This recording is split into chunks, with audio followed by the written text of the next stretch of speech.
नमस्कार, आप देख रहे हैं वीडियो हमारा इन खबर पर। मेरे साथ मेरे सहयोगी विभोर और आदर्श हैं। हम बात करेंगे सुपर संडे की, जो कल था स्पोर्ट्स फैंस के लिए। विंबलडन फाइनल भी था। वर्ल्ड कप फाइनल के बाद विंबलडन भी एक बहुत जिसे कहते हैं एक बिल्कुल टू द फिनिश गया था। ये रॉजर फेडरर जो है बिल्कुल लास्ट में जाके वो एक टाई ब्रेकर में हारे जोकोविच से। और पहले तो ये बताइए, किसको रूट कर रहे थे आप लोग? हम लोग की वो स्थिति थी कि एक आंख विंबलडन पे थी, एक आंख वर्ल्ड कप फाइनल पे थी। और कभी उसका आवाज म्यूट कर रहे थे, कभी उसका म्यूट कर रहे थे, क्योंकि इतना रोमांस था और चल रहा था। 7-7 फिर 8-8 फिर 9-8 फिर 9-9 फिर 10-10, करीब 5 घंटे अगर ये मुकाबला चला है तो मतलब तारीफ करनी होगी रोजर फेडरर की भी, जिस तरीके से उन्होंने हिम्मत नहीं हारी। लेकिन उनका एक सबसे बड़ा जो ड्रॉबैक आया था कि उनके पास 2 चैंपियन पॉइंट थे, उसको उन्होंने फॉलो अप कर दिया, वो कन्वर्ट नहीं कर पाया। और ये हुआ था जब ही हैड ब्रोकन हिज सर्व, उन्होंने सर्व ब्रेक कर दी थी जोकोविच की। वो 8-7 हो गए थे and then he was serving for the championship. और जहां पर फिर बाकी जोकोविच ने भी उनकी सर्व ब्रेक कर ली और वो 8 ऑल हो गया और फिर वो 9 ऑल 10 ऑल और फिर तो चलता ही रहा। और बाकी हमें पता ही है रिजल्ट। आप बताइए। मैं कर तो रहा था फेडरर को ही सपोर्ट, क्योंकि वो तो क्राउड फेवरेट थे। यस बिल्कुल, हाँ ये भी है। रोजर फेडरर शायद टेनिस की दुनिया में जैसे महेंद्र सिंह धोनी है क्रिकेट में, बहुत ज्यादा लव्ड है by people, by crowd. Roger Federer के साथ वैसा ही है। देखिए 37 साल की उम्र है उनकी। अभी वो 38 के हो जाएंगे 2 हफ्ते बाद। यस बिल्कुल। तो धोनी और उनकी उम्र में 1 महीने का भी अंतर नहीं। और दोनों के लिए फिटनेस के सवाल उठाए गए, बट मुझे लगता है रॉजर फेडरर तो बिल्कुल एज डिफाइंग टेनिस खेल रहे हैं इस वक्त। और दोनों की वाइफ जो है क्रिकेट के मैदान में अपने गेम्स के मैदान में मौजूद रहती है हमेशा। रॉजर फेडरर की वाइफ हमेशा रहती है। बात सही है। जो जोश उनका देखने को मिल रहा था, जिस तरीके से ग्राउंड पे था उनका। एक ये भी बात है कि कल इंग्लैंड खेल रहा था वर्ल्ड कप फाइनल, और उनके जो प्रिंस थे, मतलब जो राजकुमार हैं, बड़े राजकुमार, वो तो विंबलडन देख रहे थे। इसमें कोई ब्रिटिश खिलाड़ी नहीं था फाइनल में। नहीं, वो तो खैर बहुत सालों से एक एंडी मरे ने बीट कर दिया, तो एंडी मरे आ गया था विंबलडन में, तो तभी हुआ। नहीं तो वो तो बहुत सालों से कोई ब्रिटिश खिलाड़ी नहीं रहा है।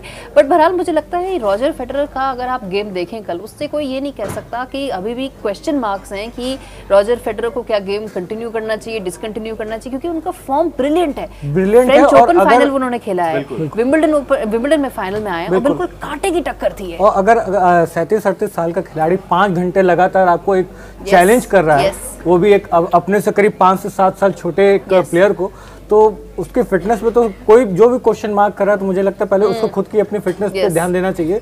और दूसरी चीज़ ये कि जिस तरीके से वो खेल रहे थे, उनका डेडिकेशन दिख रहा था। ठीक है, और हार जीत लगी होती है, और बड़ा खिलाड़ी वही होता है जो अपनी हार को भी स्वीकारता है, जिस तरीके से अपने खेल जीत को स्वीकारे।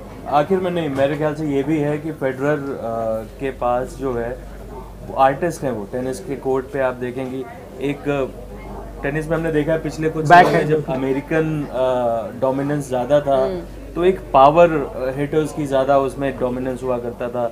बैकहैंड मजबूत बैकहैंड हो या बहुत फास्ट सर्विस हो, जोकोविच की सर्विस भी बहुत फास्ट है। लेकिन फेडरर के पास आर्ट है। जैसे वो एक ड्रॉप शॉट खेल रहे थे कल, वो ड्रॉप शॉट बहुत स्पीड में अचानक से वो बॉल की स्पीड कम कर देते हैं। वो ड्रॉप शॉट का खासियत ये है कि वो आप उसको मारते तो तेज है, बट वो जब आपके ग्राउंड एरिया पे आती है बॉल, तो वो जाके वो स्पिन हो जाती है, वो स्लो हो जाती है। जैसे हम लोग टेबल टेनिस खेलते हैं तो कई बार बैक हैंड मारते हैं तो सामने वाले ओपोनेंट के पाले में बॉल तो तेज जाती है, बट वो वहीं रुक जाती है। रिटर्न का मौका नहीं मिलता, उसको वो स्पीड नहीं मिलती कि वो आपको फॉलो बैक कर सके। पॉइंट्स फेडरर ने इस ड्रॉप शॉट पे लिए। लेकिन जोकोविच के लिए लकी रहा ये विंबलडन, क्योंकि वो लास्ट ईयर भी उन्होंने यही जीता था। उन्होंने अपनी ट्रॉफी होल्ड की है। ट्रॉफी होल्ड की है, तो कहीं ना कहीं मुझे लगता है कि वो अपने विंबलडन के लिए लकी रहे थे। नहीं, टाइटल रिटेन किया उन्होंने। बिल्कुल, रॉजर फेडरर अगर कल जीत जाते तो शायद 9वीं बार जीतते। बिल्कुल। और 21वां उनका ये भी रिकॉर्ड होता है एक तरीके का। 21वां ग्रैंड स्लैम होता है। 20 भी रिकॉर्ड है। 20 भी अभी भी वर्ल्ड रिकॉर्ड है मेंस सिंगल में। लेकिन जो आप कह रही थी कि फिटनेस की बात और रिटायरमेंट की बात, वो बातें तो कहीं दूर दूर तक पिक्चर में और होनी भी नहीं चाहिए। जो आदमी इस तरह का ब्रिलियंट टेनिस खेल रहा है इस वक्त, उसको तो ये सोचना भी नहीं। एक और चीज मैंने देखी, एक सवाल मेरे दिमाग में आ रहा है कि आखिर फिटनेस का आधार होना क्या चाहिए? क्या प्लेयर खेल नहीं पा रहा, ये आधार होना चाहिए कि प्लेयर परफॉर्म कर रहा है तब भी उसके फिटनेस का सवाल उठना चाहिए? फिटनेस का आधार है क्या? फेडरर को लेके बीच में उनका एक ये 14-15 के टाइम पे उनका एक ये दौर आया था जब वो first round second round exits भी उनकी हुई थी, तो तब उन्होंने करीब आज से 2 साल पहले एक 6 महीने का ब्रेक लिया था। 6 महीने वो कम्प्लीटली टेनिस से हट गए और उन्होंने क्या जादू किया। उसके बाद जो वो वापस आए हैं, he is probably in his best form, career best form में। अगर आप कल का भी देखें, कल ऐसा लग रहा था कि कोई हारना ही नहीं चाह रहा। और आखिरी जो शॉट था, दोनों ही खिलाड़ी, मतलब फेडरर ठीक है, फेडरर उम्र में जोकोविक से ज़्यादा बड़े हैं, लेकिन जोकोविक पे ज़्यादा थकान दिख रही थी। अगर आप लास्ट राउंड्स की बात देखें, एक समय जब वो 2 चैंपियन पॉइंट्स थे, वहाँ से शायद जोकोविक ने जब वो कन्वर्ट किया तो उनको लगा कि अब मैं ये मैच हारूंगा नहीं। और फेडरर ने भी जो आखिरी जो शॉट जिससे फैसला हुआ, वो हवा में मार दिया। मतलब वो ऐसा कुछ था कि अब जाओ तुम ही जीतो, खुश रहो। क्योंकि हरा नहीं सकते फेडरर को आप। और वो 5वें सेट में टाई ब्रेकर में जाता है मुकाबला। दुनिया के नंबर 2 खिलाड़ी को आप सेमीफाइनल में हराते हैं। नंबर 1 और नंबर 2 खेल रहे थे। नंबर 3 को आपने सेमीफाइनल में हराया, नंबर 1 को आपने नाको चने चबवा दिए। मैं समझता हूँ कि फेडरर, जो और भी लोग हैं जो जिनके पास एज है ना 20-21 साल की, 22 साल की, वो फेडरर को छू भी नहीं सकते अभी जो फॉर्म है। मुझे तो लगता है एक बहुत अच्छी जो आपने एज को लेके बात छेड़ी, वो ये है कि एक बहुत बड़ी एक पीढ़ी निकल गई है यंगस्टर्स की टेनिस खेलते खेलते, जो आगे नहीं बढ़ पा रहे हैं, क्योंकि नडाल, डोकोविच और फेडरर इतना अच्छा खेल रहे हैं अभी, और तीनों मिड 30s में हैं। तो वो जो 25, 26, 28 साल वाले जो नौजवान लड़के हैं जो टेनिस खेल रहे हैं, वो ऊपर ही नहीं पहुंच पा रहे हैं। एंड दूसरी चीज ये है कि अगर आप जहां तक ये फेडरर वाले मैच की बात करें, ये पहली बारी है कि 12 बॉल का रूल लगाया गया, इसी साल से लगाया गया। बिल्कुल लगाया गया। और ये इसकी वजह भी शायद यही थी क्योंकि जो हिस्ट्री में मैचेस रहे हैं वो कई बार इतने बड़े हो जाते थे कि फैंस भी कई बार लगता था यार नतीजा नहीं निकल रहा। तो एक थोड़ा सा बोरिंग पार्ट जो है उसको हटाने के लिए उन्होंने किया, क्योंकि आप देखिए कल का मैच भी करीब 5 घंटे गया।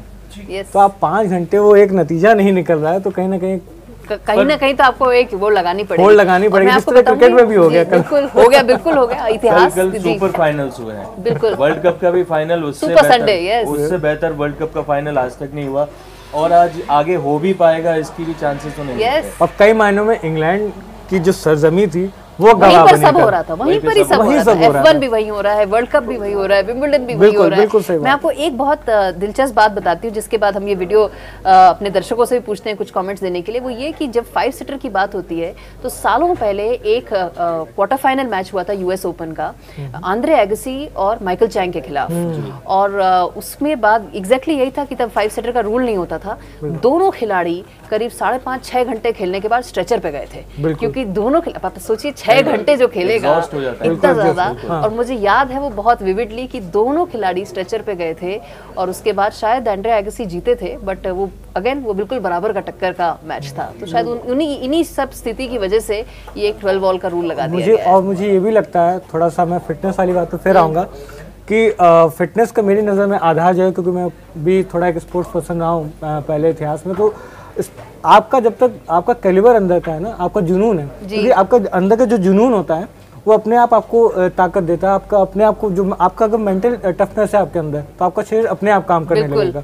50% तो आपको खुद ऐसे ही एनर्जी मिल जाएगी। तो आप जब तक बेस्ट फॉर्म में, हालांकि कुछ ऐसे एक्सेप्शनल केस रहे हैं, सुनील गावस्कर वो जब फॉर्म में थे तब उन्होंने रिटायरमेंट लिया, लेकिन क्रिकेट की हम यहाँ बात करें, लेकिन बाकी अगर देखें आप, तो वो जब डाउनफॉल में जाते हैं लोग, तो वो सेंड ऑफ वाली बात आ जाती है। सेरेना विलियम्स को आप देखिए, वो प्रेगनेंसी के बाद वापस आई नहीं, वो भी एज डिफाइंग टेनिस खेल रही हैं, वो भी एज डिफाइंग टेनिस खेल रही हैं। फेडरर से ज्यादा ग्रैंड स्लैम है। नहीं, वो तो उन्होंने इतिहास रच दिया है, उन्होंने स्टेफी ग्राफ का रिकॉर्ड तोड़ दिया है, इतिहास रच दिया है। और वो भी 2 फाइनल में आई है इस बारी, फ्रेंच ओपन में भी आई हैं और इस साल विंबलडन में भी आई है। यस, तो चलिए इस चर्चा को, हालेप ने उनको हरा दिया। हाँ, वो वन साइडेड एक्चुअली फाइनल था, बहुत वन साइडेड फाइनल था वो।